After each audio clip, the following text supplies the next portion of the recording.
ఈరోజు మనం గరుడు ఎలా శ్రీ మహావిష్ణువు వాహనమయ్యాడో తెలుసుకుందాం. పూర్వకాలంలో ఋషులు, దేవతలు సంచరించిన యుగంలో కశ్యప మహర్షి అనే గొప్ప ఋషి నివసించేవాడు. ఆయన ప్రజాపతుల్లో ఒకడు మరియు అనేక దివ్య జీవుల తండ్రి. కశ్యప మహర్షికి ఇద్దరు ప్రధాన భార్యలు ఉన్నారు, వినత మరియు కద్రు. ఇద్దరు గౌరవనీయులే అయినా వారి జీవితాలు భిన్నంగా మారాయి. కద్రుకు ఆశీర్వాదంగా వేలాది నాగులు జన్మించారు. ఆమె నాగమాతగా ప్రసిద్ధి చెందింది. కానీ వినతకు మాత్రం తనకు శక్తివంతమైన సంతానం కావాలనే కోరిక బలంగా ఉండేది. కాలక్రమంలో వినతకు ఇద్దరు కుమారులు పుట్టారు, అరుణుడు మరియు గరుడు.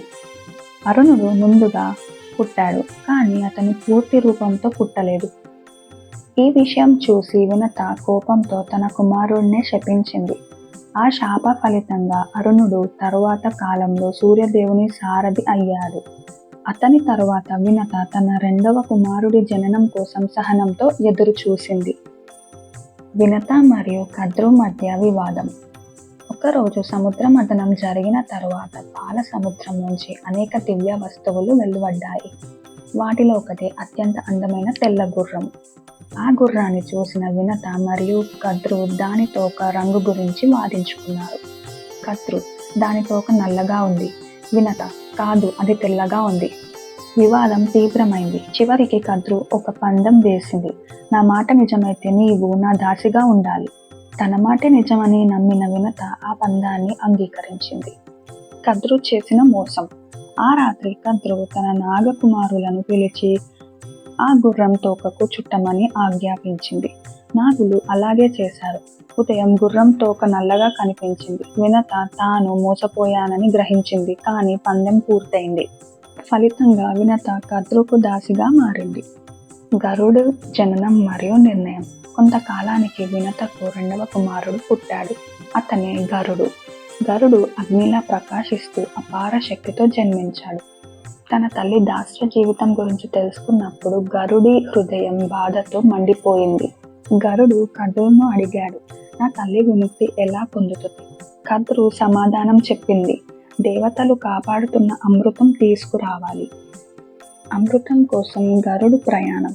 తల్లి విముక్తి కోసం గరుడు ఎలాంటి భయం లేకుండా బయలుదేరాడు. ఆకాశాన్ని చేర్చుకుంటూ అతను దేవలోకానికి చేరాడు. అమృతాన్ని కాపాడేందుకు అగ్ని, చక్రాలు, భయంకరమైన సర్పాలు అన్నీ సిద్ధంగా ఉన్నాయి. కానీ గరుడు తన బలం, బుద్ధి, నియంత్రణతో ప్రతి అడ్డంకాన్ని జయించాడు. చివరికి అమృత కలశంను పొందాడు. శ్రీ మహావిష్ణువు దర్శనం. అమృతంతో బయలుదేరుతున్న సమయంలో శ్రీ మహావిష్ణువు గరుడిని దర్శించాడు. గరుడుని ధైర్యం, తల్లి పట్ల ప్రేమ చూసి విష్ణువు ఎంతో ప్రసన్నుడయ్యాడు. విష్ణువు వరం కోరమన్నాడు. గరుడు వినయంగా చెప్పాడు, ప్రభు, నేను ఎప్పటికీ మీ సేవలో ఉండాలనుకుంటున్నాను. విష్ణువు ఆశీర్వాదించాడు. అమృతం లేకుండానే అమరత్వం తన శాశ్వత వాహనంగా గరుడిని ఎంపిక చేసుకున్నాడు. గరుడు అమృతాన్ని పవిత్ర గడ్డి మీద ఉంచాడు. అంతలోనే ఇంద్రుడు వచ్చి దాన్ని తీసుకెళ్లాడు. కద్రు మాటలు నిలబెట్టుకుని వినతను దాస్య జీవితం నుండి విడుదల చేసింది. ఆ రోజు నుంచి గరుడు శ్రీ మహావిష్ణువు యొక్క వాహనం ప్రసిద్ధి చెందాడు.